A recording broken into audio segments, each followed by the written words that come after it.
Hello and welcome back to my YouTube channel. Today we'll continue with our Node.js Express server tutorial.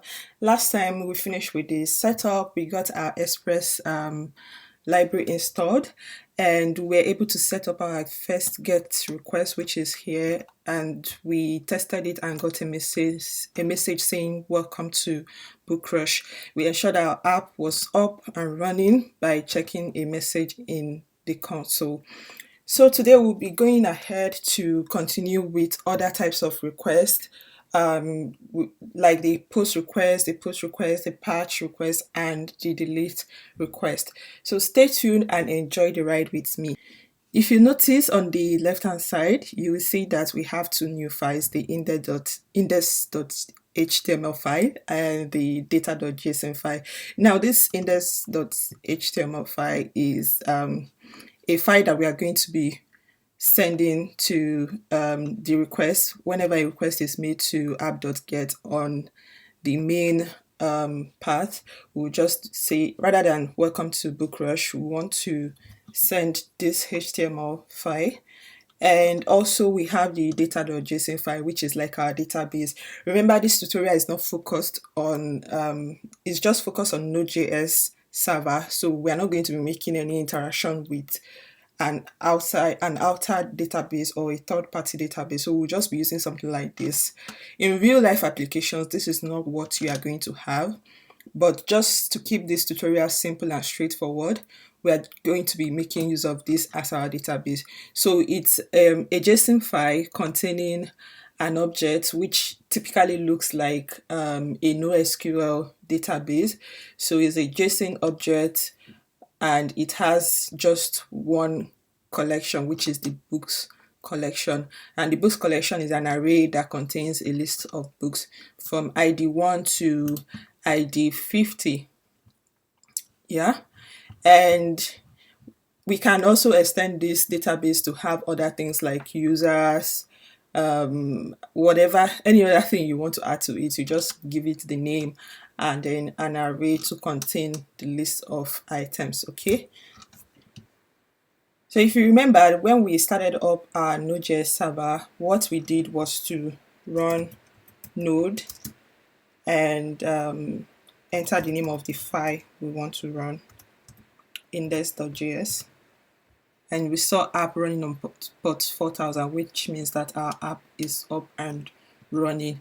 Now, on a typical Node.js server, we will not be running the scripts like this. Rather, we'll have the script specified in the package.json, and we can come up here and say script. We can call it a dev script. We can call it a dev script or a start script, and then we say node index.js. Okay. And just to specify that this is actually a server, we can change our index.js file, rename it to server.js. And we also copy this and paste it here as well. So we have node server.js, and we can also do the same here for our main file.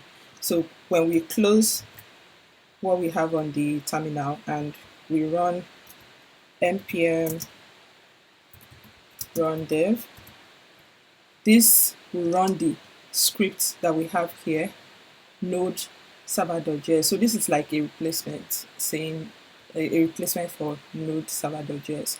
Okay, so let's run this again. Nice. So now we have app running on port 4000. Good. Now going back to our server.js file, we want to make this port such that it can be like specified to be something else. It can be dynamic, and this is important because sometimes in our app we may want to make use of the port value in other places. So what we'll do is to come up here and say const port in all caps and is equal to 4000. Sometimes this can also be specified in our environment variables. We'll be talking about environment variables later on. So here we'll just copy the port, paste it here.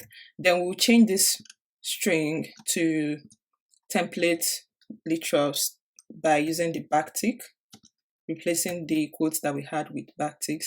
And then here we want to use the port variable. So we use our pound sign, curly braces, and the port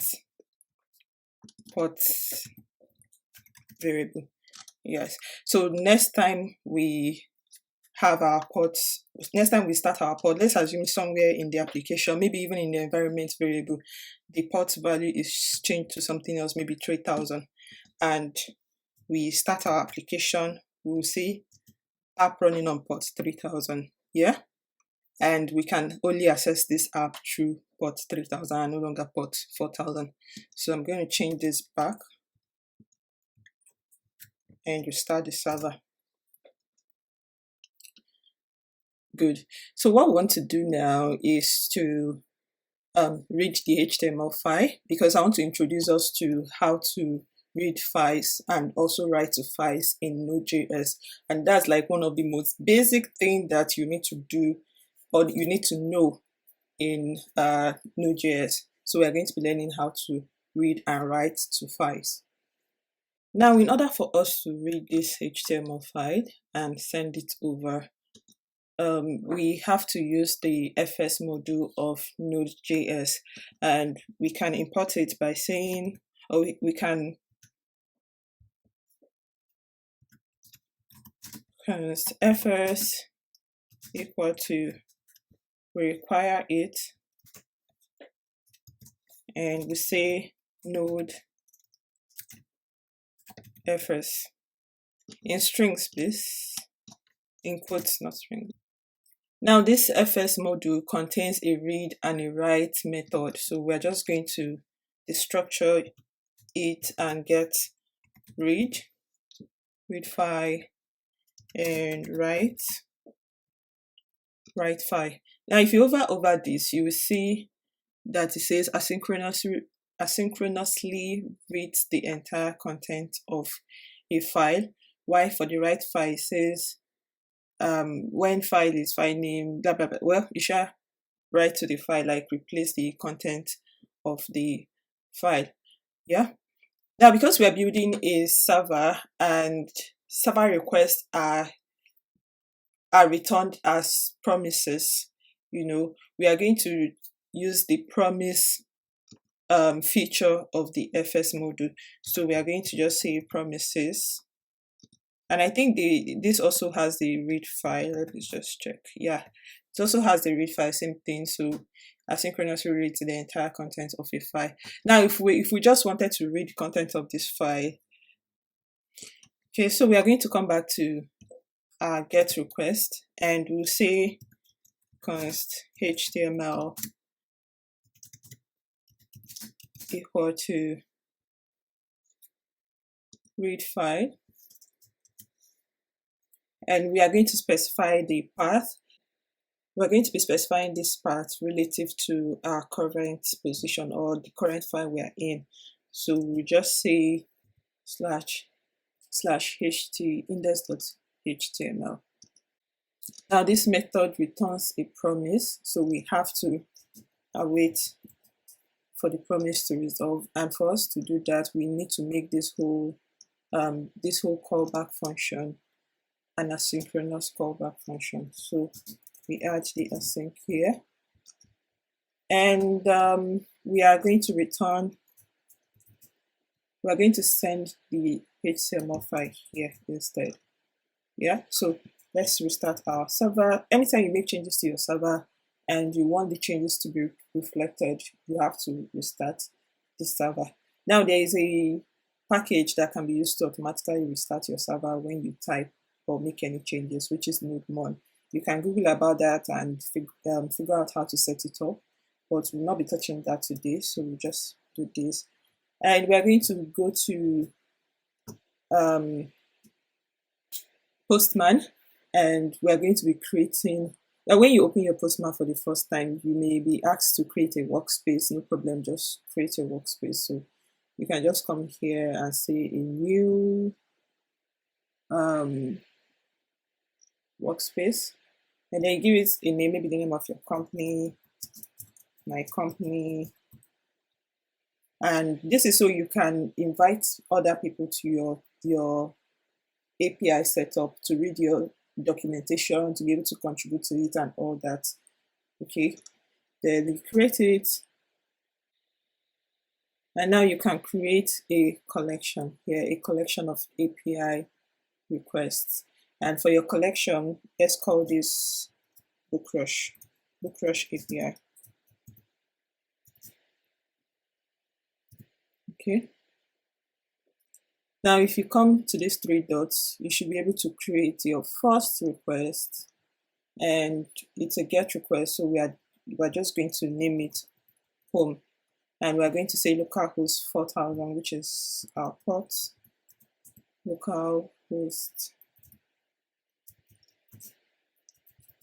4000, and we're going to send this request. Oh, sorry, we need to take out the forward slashes. This is not HTTPS. And we'll send this again.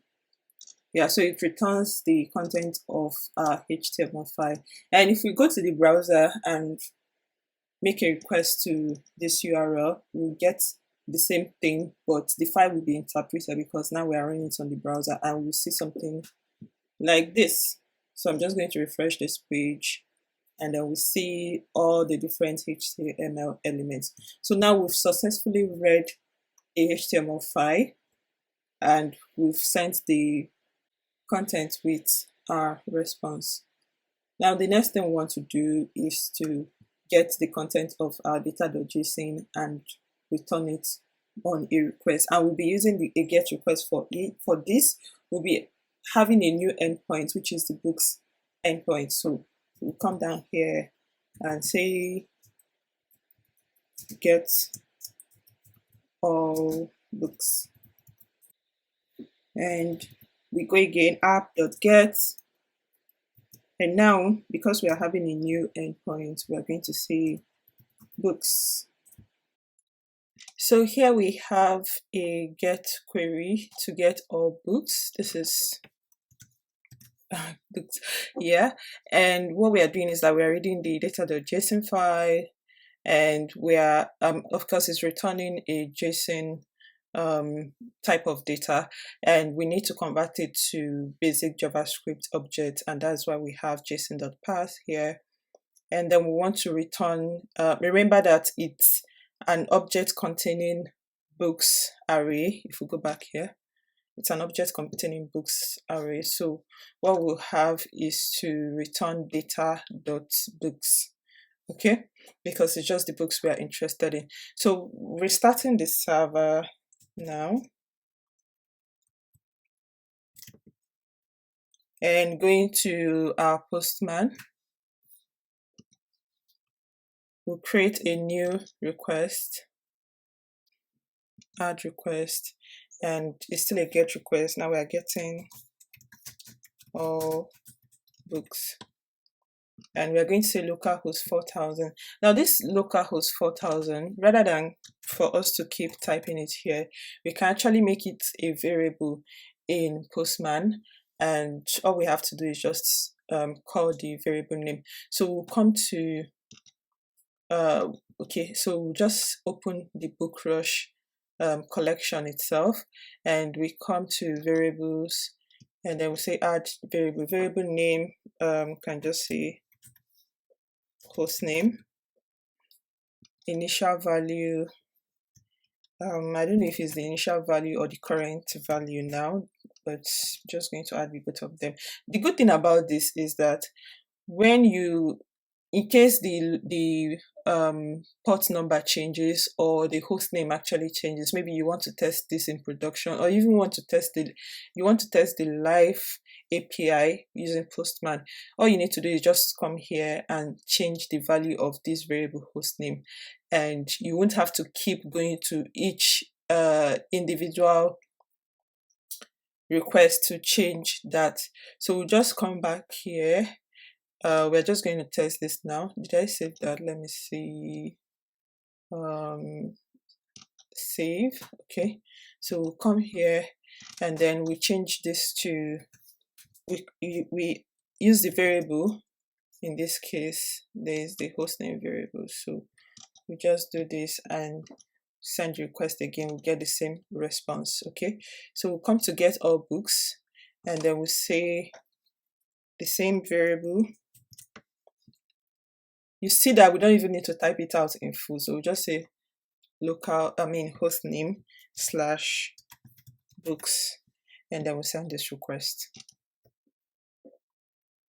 We can see that it returns an array of all the books from 1 to 50. Good. Now let's quickly go to set up the other queries. We are going to set up a query to get just one book by ID. Before we go on to get a single book, I would like us to make this into a function, move this into a function, because we are going to be doing it repeatedly for almost all the queries, so it doesn't make sense to keep writing it over and over again. So we just go up here and create a function, get data function. So it does the same thing and it returns the data gotten from data.json file. Now we have a new route definition and it says /book/:id. Now this colon ID is a way to tell our server that this is a dynamic parameter. Yeah, so we didn't just write ID or say 1 that we want to get book, that the book that has ID 1, but rather we'll give it a variable name. So this is how to specify like a variable name. Then when we also notice that I stopped typing request and response in full like we had before, request and response. Now you know that REQ is for request, and so just like a short form. So when we say request.params.id, we get the dynamic parameter that is named with the variable name ID. Okay, and the reason why we are using parseInt is because this will always return a string, but we know that in our database our IDs are numbers, so if they were strings we wouldn't have had any need to convert them to integers. So this is this return an integer, and then we can get our data using the get data function we just defined up here, and we get the books from the data. Okay, we can also edit this function to just say get books. Actually, I think we should do that since we are working with books for now. So we just say data.books, return data.books. So we'll just call this get books. So in case we have other collections in our database, like the user collection, we just call that get users. So we'll come here and change this to get books and do away with one line of code, and that is it. So the requested item is the book with a particular ID. What we'll do is to do a find. Remember, this books is an array, and find is an array method that we can use to find an item in the array using a particular property of the item, and in this case is the ID property. So we'll pass in, and that is what we are doing here. So we are saying find a book that its ID, book.id, is equal to the ID we got from the request params. We say requested item. If it's not there, return a 404 which says not found, but if it's there, we want to send a response with a 200 status code and the requested item. So that is what we have for this particular route. So we'll restart our server again.